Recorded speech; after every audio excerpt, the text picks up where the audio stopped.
Hi friends, மாயா சீனு சீரியலை பற்றி தான் நம்ம இந்த வீடியோக்குள்ளே பார்க்க போகிறோம். வாங்க நம்ம வீடியோக்குள்ளே போகலாம். ஜானகியை தான் காட்டுறாங்க. ஜானகி வந்து ரகுராம் இன்னும் இவ்வளோ நேரம் ஆகிப்போச்சு தான் ஆளை காணலை அப்படின்னு சொல்லிட்டு அவங்க பார்த்துட்ருக்குறாங்க. சரி, நம்ம சிவா கிட்ட வேணால் வந்து உங்கள் அண்ணன் எங்கே போனார்னு சொல்லி பார்த்துட்டு வரலாம் அப்படின்னு சிவாவை கூப்பிடலாமா அப்படின்னு சொல்லிட்டு ஜானகி பார்க்குறாங்க. வேண்டாம், சிவா வந்து தூங்கியிருப்பார், அவரை போட்டு எதுக்காக கஷ்டப்படுத்தணும், சரி கொஞ்ச நேரம் நம்ம பார்க்கலாம் அப்படின்னு சொல்லிட்டு ஜானகி பார்த்தோம்னா வாசலே பார்த்துட்ருக்குறாங்க. அப்போ ரகுராம் வரக்கூடிய கார் சவுண்டு கேட்கவும் அவர் வந்துட்டார் பொழுக்கு அப்படின்னு சொல்லிட்டு ஜானகி நேராக ஓடி வராங்க. அப்போ ரகுராம் தான் காட்டுறாங்க. ரகுராம் வந்து தன்னுடைய கையில் ஒரு கம்பு எடுத்துட்டு வராரு. அது மட்டும் இல்லாமல் ரகுராம் முகமே ரொம்பவே வந்து அதாவது ஆக்ரோஷத்தோடு இருக்குது. பார்த்ததுமே ஜானகி சந்தேகப்பட ஆரம்பிச்சிருந்தாங்க. ஓஹோ, இவர் வந்து ஒருவேளை புவனேஸ்வரி வீட்டுக்கு தான் போயிருக்கணும், கார்த்தி தானா இந்த மாதிரிக்கு பண்ணனால ஊர் பஞ்சாயத்தில் அந்த மாதிரிக்கு ஒரு தீர்ப்பை சொல்லிட்டு தன்னுடைய பொண்ணுக்கு கார்த்தி இந்த மாதிரிக்கு தொல்லை கொடுத்தான்னு சொல்லிட்டு அவனை போய் அடிச்சுட்டு வந்திருப்பாரோ.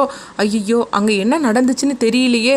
இவர் இருக்கிற கோவத்தை பார்த்தாக்கி அவனுடைய கதையை முடிச்சிருப்பார் போலுக்கு, அந்த அளவுக்குள்ள இவர் கோவமாக வந்திருக்கிறார் அப்படின்னு சொல்லிட்டு ஜானகி வந்து அவங்க ரகுராமை பார்த்துட்டு இருக்கவும் ரகுராம் வந்து கோவத்தோட நேராக அவங்க ரூமுக்கு போகிறாங்க. அப்போ ஜானகி அவங்க பின்னாடியே போகிறாங்க. என்னங்க, எங்கே போயிட்டு வாரீங்க, உங்கள் முகமே சரியில்லையே, என்ன புவனேஸ்வரி வீட்டுக்கு போயிட்டு வரீங்களா அப்படின்னு சொல்லிட்டு ரகுராம் கிட்ட ஜானகி வந்து அப்படியே பதட்டத்தோட கேட்டுட்டு இருக்கவும் ரகுராம் வந்து தன்னுடைய கையில் இருக்கிற கம்பை அப்படியே வந்து கீழே தரையில் வச்சு அப்படி தட்டிக்கிட்டே இருக்கிறாங்க. அப்போ அதை பார்த்துட்டு இன்னும் பயத்தோடு இருக்கிறாங்க, இன்னும் ஒரு கோவத்தோடு தான் இருக்கிறாரு. அவருடைய கோவம் தனியில் பொழுக்கு அப்படின்னு சொல்லிட்டு ஜானகி வந்து பயப்படுறாங்க.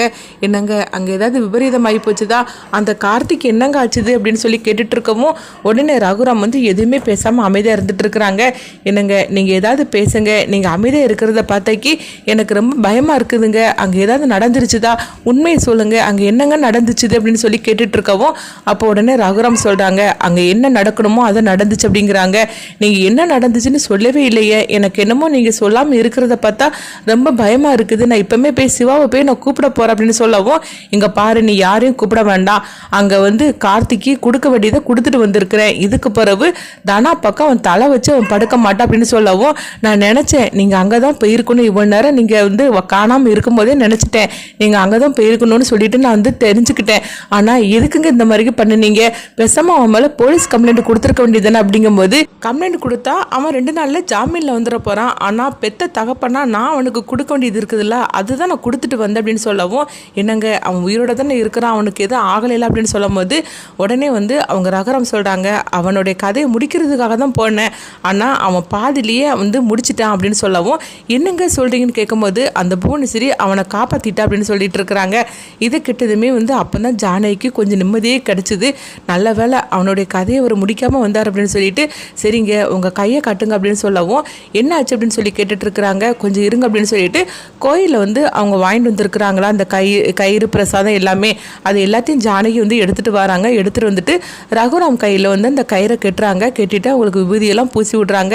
நீங்கள் நல்லா இருக்கணுங்க, அந்த குடும்பத்துக்கு நீங்கள் வேணும், அது மாதிரிக்கு எனக்கும் நீங்கள் வேணும், அது மட்டும் இல்லாமல் தனாமலை நீங்கள் இவ்வளோ பாசம் வச்சுருக்கிறீங்களே, அப்படி இருக்கும்போது அப்படின்னு சொல்லிட்டு ஜானகி வந்து பேசுகிறதுக்காக வரும்போது நீ என்ன சொல்ல வரன்னு எனக்கு தெரியும் ஜானகி, ஆனால் தனா வந்து என் பொண்ணு தான், அதுக்காக அவளுக்கு வந்து ஏதாவது ஒரு பிரச்சனைனா ஆளாக நிற்கக்கூடிய ஆள் நானாக தான் இருக்கும், ஆனால் அவள் வந்து என்னை தாண்டி போயிட்டா, அதை என்னால் தாங்கிக்க முடியல, அதனால நீ வந்து நினைக்கிற மாதிரிக்கு திரும்பவும் வந்து தனா இந்த வீட்டுக்கு கூட்டிகிட்டு வருவோன்னு மட்டும் நீ நினைக்காது அப்படின்னு சொல்லவும் இதை கிட்டதுமே ஜானகி ரொம்பவே சோகமாக இருந்தாங்க.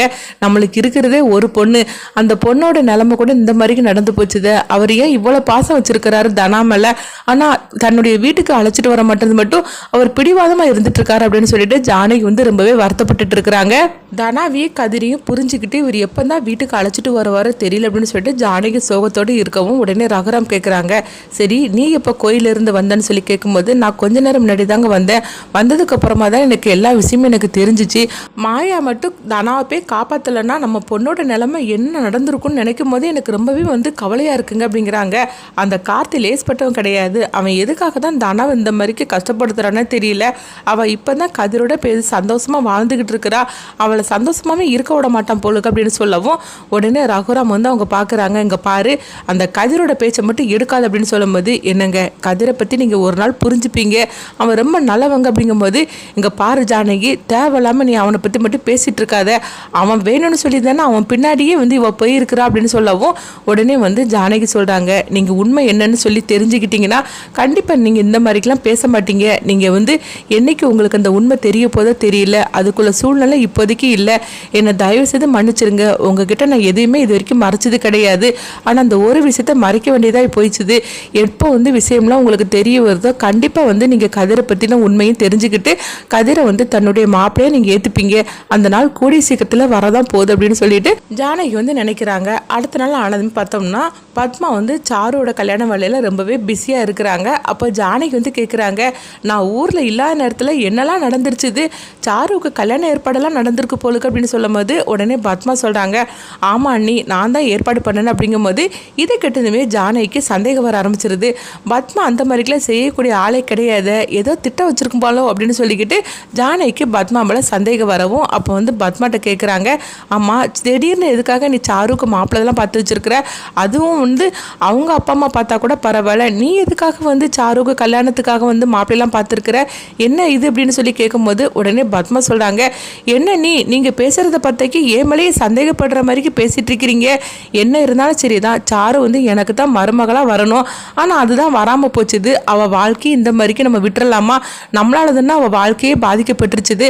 அதுக்காக தான் அவளுக்கு வந்து ஒரு வாழ்க்கையை நான் அமைச்சு கொடுக்கணும்னு சொல்லிக்கிட்டு நானே வந்து அவளுக்காக ஒரு மாப்பிள்ளை பார்த்து வச்சேன் அப்படின்னு சொல்லவும் உடனே வந்து ஜானகி அப்படின்னு சொல்லி கேட்குறாங்க. அப்போ வந்து ஜானகி அங்கிருந்து போகவும் பத்மாவுக்கு தெரிஞ்சிருது, அண்ணி நம்ம மேலே சந்தேகப்பட ஆரம்பிச்சிட்டாங்க போலுக்கு, அவங்களுக்கு ஏதோ ரூபத்தில் நம்ம மேலே சந்தேகம் வருது அப்படின்னு சொல்லிட்டு பத்மா நினைக்கிறாங்க. அடுத்து பார்த்தோம்னா ஜானகி வந்து அவங்க மாயாவை போய் பார்க்குறாங்க. மாயா, என்னது திடீர்னு பத்மா வந்து சாருக்காக கல்யாணம் பண்ணுறதுக்கு மாப்பிள்ளைலாம் பார்த்து வச்சிருக்கிறா, எனக்கு என்னமோ அவள் பண்ணுறதெல்லாம் பார்த்தா எனக்கு சந்தேகமாக இருக்குது அப்படிங்கவும் உடனே மாயா வந்து சிரிக்க ஆரம்பிச்சிருந்தாங்க. என்ன மாயா, நான் கேட்கறதுக்கு நீ எதுவுமே பதட்டம் இல்லாமல் சிரிக்கிறத பார்த்தாக்கி எனக்கு என்னமோ பயமாக இருக்குது, என்ன ஆச்சுது, பத்மா என்ன பண்ணி வச்சிருக்கிறா அப்படின்னு சொல்லி கேட்கும்போது உடனே மாயா வந்து ஜானகியை அழைச்சிட்டு போகிறாங்க. ஆமாம் பெரியம்மா, நீங்கள் நினைக்கிற மாதிரிக்கு உண்மைதான் அப்படிங்கிறாங்க. என்ன சொல்கிறேன், இங்கே என்ன தான் நடந்திருக்கு, நான் ஒரு 4-5 நாள் வீட்டில் இல்லை, அதுக்குள்ளேயே என்னென்னமோ நடந்து போச்சுது அப்படின்னு சொல்லும் போது உடனே மாயா சொல்கிறாங்க, பத்மாத்தை வந்து சாருவுக்கும் சீனுவுக்கும் கல்யாணம் பண்ணுறதுக்காக தான் அவங்களுடைய இதுவே அப்படிங்கிறாங்க. என்ன சொல்கிற அப்படின்னு கேட்கும்போது ஆமாம் அதுதான் அவங்களுடைய பிளானே அப்படின்னு சொல்லும் போது இதை கேட்டுக்கிட்டுமா நீ அமைதியாக இருந்துட்டு இருக்கிற, நான் இப்போவுமே போய் பத்மா கிட்ட போய் நான் கேட்க போகிறேன் அப்படிங்கும்போது ஐயோ வேண்டாம் பெரியம்மா, ஆனால் அவங்களுக்கு மேலே நான் திட்டம் போட்டு வச்சிருக்கிறேன் அப்படிங்கும்போது என்னமாயா சொல்கிற, நீ பேசுகிறத பார்த்தாக்கி எனக்கு தலையே சுற்றுற மாதிரிக்கு இருக்குது, என்னதான் நடந்துச்சு அப்படின்னு சொல்லும் போது உடனே வந்து பார்த்தோம்னா அவங்க மாயா வந்து நடந்த எல்லா விஷயத்தையும் சொல்கிறாங்க. பத்மாத்தோட பிளானே வந்து சீனுவுக்கும் சாருவுக்கும் கல்யாணம் பண்ணி வைக்கிறது தான். ஆனால் அதுக்காக சாருவுக்கு ஒரு மாப்பிள்ளை பார்க்குறேன்னு சொல்லிட்டு ஒரு பிளானை போட்டு வச்சாங்க.